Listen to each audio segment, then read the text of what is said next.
एक ऑडियो और एक चिट्ठी ने खोल दी शिवसेना के बड़े नेताओं की पोल। ईडी कर सकती है गिरफ्तार। चारा घोटाले से भी बड़े घोटाले के आरोपी है संजय राउत। घोटाले के पैसे में पत्नी भी है हिस्सेदार।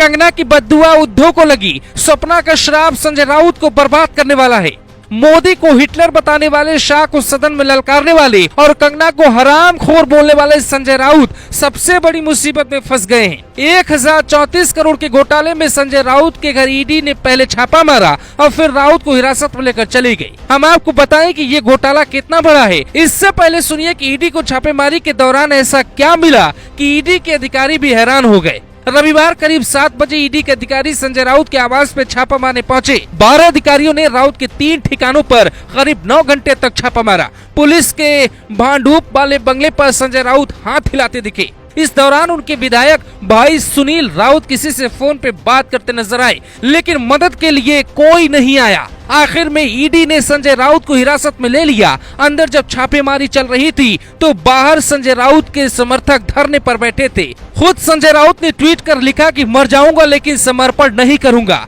एक के बाद एक वो कई ट्वीट करते रहे, लेकिन ईडी की कार्रवाई से नहीं बच पाए। मोदी को बड़ी बड़ी आंख कर भला बुरा सुनाने वाले संजय राउत की सारी हेकड़ी कुछ घंटों में ही निकल चुकी थी। अब सुनिए कि कैसे मोदी तक संजय राउत की शिकायत पहुंची और 70 सेकंड के ऑडियो ने संजय राउत को बहुत बड़ा अपराधी बना दिया। संजय राउत के करीबी सुजीत पाटकर का अपनी पत्नी स्वप्ना पाटकर से अनबन हुआ तो जांच तेज हुई। स्वप्ना पाटकर और संजय राउत की पत्नी वर्षा राउत ने घोटाले के पैसे से अलीबाग में जमीन खरीदी थी। जब सपना ने संजय राउत के खिलाफ गवाही दी तो फोन कर उन्हें धमकी दी गई। इसका ऑडियो सामने आया। 70 सेकंड के ऑडियो को लेकर दावा किया जा रहा है कि वो आवाज संजय राउत की है, लेकिन राउत ये बात मानने से हमेशा इनकार करते रहे। सपना राउत ने इसके बाद पीएम मोदी को एक चिट्ठी लिखी। घोटाले की पोल भी उसी वक्त खोल दी। दावा किया जा रहा है कि मोदी के पास जैसे ही इतनी बड़ी चिट्ठी पहुंची, उन्होंने अमित शाह को कहा और फिर ईडी की टीम अपनी कार्रवाई में जुट गई।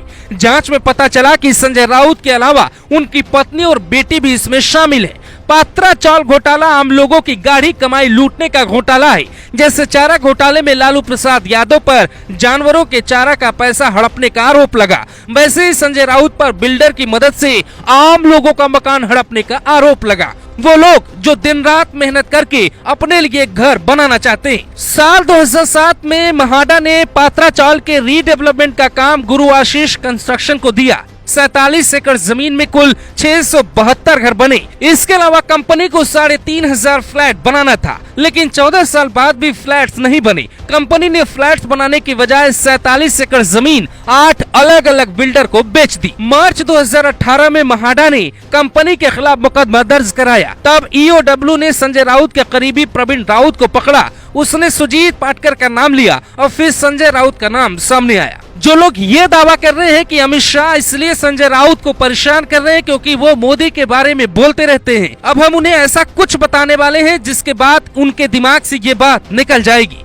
ईडी की जांच में ये भी पता चला कि सुजीत पाटकर की वाइन ट्रेडिंग कंपनी में संजय राउत की बेटी पार्टनर है। अब इसकी भी जांच हो सकती है। इसके अलावा संजय राउत की पत्नी ने घोटाले के पैसे से 55 लाख में दादर में एक फ्लैट खरीदा था। मतलब संजय राउत के बाद अब ईडी का शिकंजा उनकी पत्नी और बेटी पे कस सकता है। जो लोग इसे सियासत के नजरिए से देखते हैं वो ये भी कह सकते हैं कि पहले उद्धव की सरकार गिराई, फिर संजय राउत को जेल में डालेंगे ताकि उद्धव की शिवसेना पूरी तरह खत्म हो जाए और एकनाथ शिंदे शिवसेना पे पूरी तरह कब्जा संभाले। लेकिन जो दूसरे चश्मे से देखेंगे उन्हें पता चलेगा आम लोगों और गरीबों का पैसा हड़पने वाले संजय राउत को कभी भी माफ नहीं करना चाहिए। खास बात यह है कि जब संजय राउत के घर ईडी की टीम छापा मार रही थी तो एकनाथ शिंदे दिल्ली में थे। लोगों को लगा कि वो मोदी और शाह के साथ बैठकर महाराष्ट्र की सियासत में बड़ा भूचाल लाने की कोशिश कर रहे हैं, लेकिन ईडी अपना काम कर रही है। लोगों का दावा ये तक है कि शाह ने